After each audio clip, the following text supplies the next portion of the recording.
Good day mga boss and welcome back to our channel. Ayan mga boss, panoorin natin itong video na nag-viral na kumakalat sa social media. Itong pagsuplak ng mga taga-INC ayan dito sa police na nakapalibot dito sa Quirino Grandstand na may dalang baril. So actually sila yung mga taga-INC kasi diyan, meron silang permit dyan, no? May permit. Kumuha sila ng permit dyan at syempre ang panawagan nila ay peaceful rally ito. O bakit nagkaroon ng mga pulis na merong daladalang baril. So ayan mga boss, panoorin natin kung paano suplakin ng mga taga-INC itong mga pulis na nakapalibot dito o nakabantay dito sa taas ng stage. Panoorin natin mga boss. Malinaw yan mga kasamang pulis. Pag hindi nyo ginawa, wala kaming kasalanan. Kayo ng gulo, hindi kami.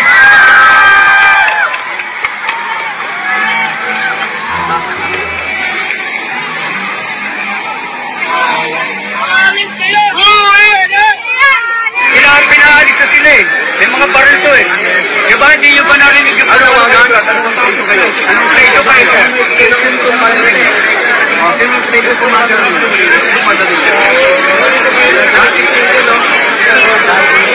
Uy, kaya mo, dinayo pa kayo rito. Dinayo pala sila, hindi sila taga rito. May mga baril eh.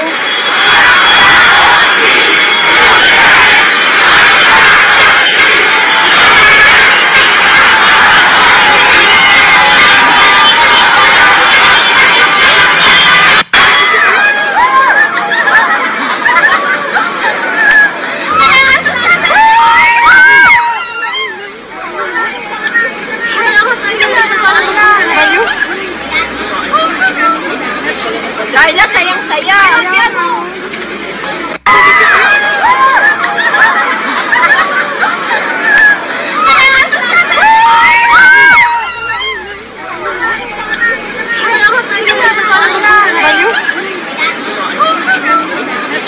Laila, sayang-saya.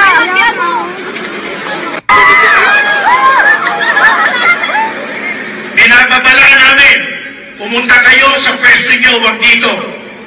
Gusto namin maging mapayapa at gusto namin ipaabot sa gobyerno na huwag silang manggulo. Malinaw yan mga kasamang pulis. Pag hindi nyo ginawa, wala kaming kasalanan. Kayo ng gulo, hindi kami.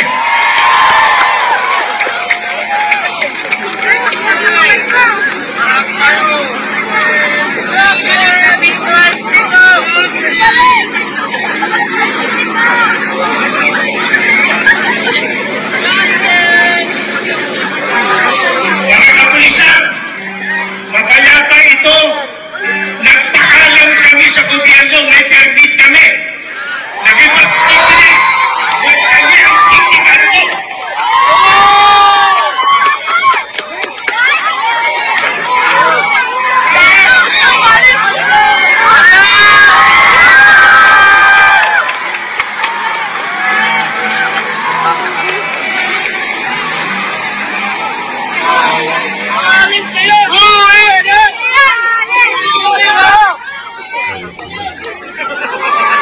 Hayaan nyo mga kapatid na umali silang mapayapa.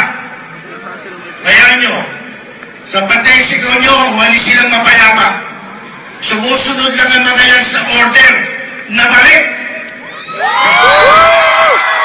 Do not follow an illegal order.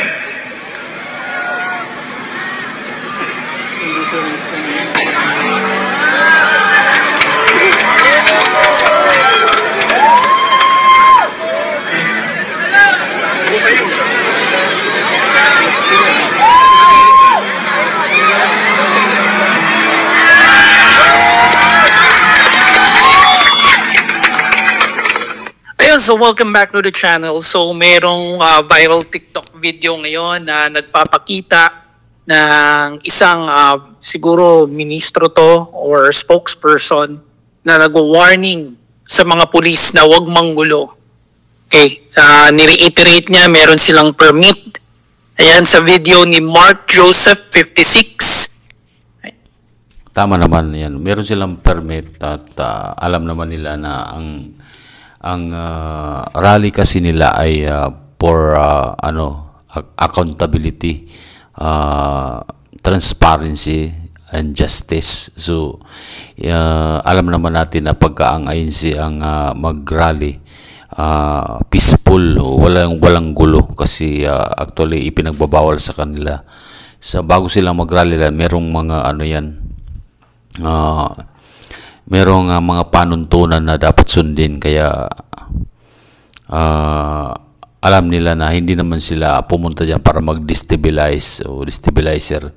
Kumbaga sila ay nagpapahayag lang ng saloobin ayan sa gobyerno. So walang magawa yung mga pulis at nakita natin na in-interview na hindi pa taga rito sa Metro Manila yung mga pulis, mga dayo sa malalayong lugar sila.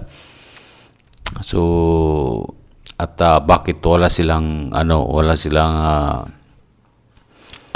wala silang guidelines, so wala silang panuntunan doon sa pagpunta sa rally, kung pwede ba sila umakyat doon sa stage or hanggang saan lang yung limit nila. So siguro meron ding pagkakamali. So ayan, sinuplak tuloy sila ng isang ministro. Ayan, ministro yata yun ng Iglesia ni Cristo. So ayun, kahiyaya yung nangyari sa kanila. So ang ginawa nila, umalis na lang. Siyempre pagka nagka-cause ng trouble dyan, may pananagutan sila. So wala silang magawa kundi umalis.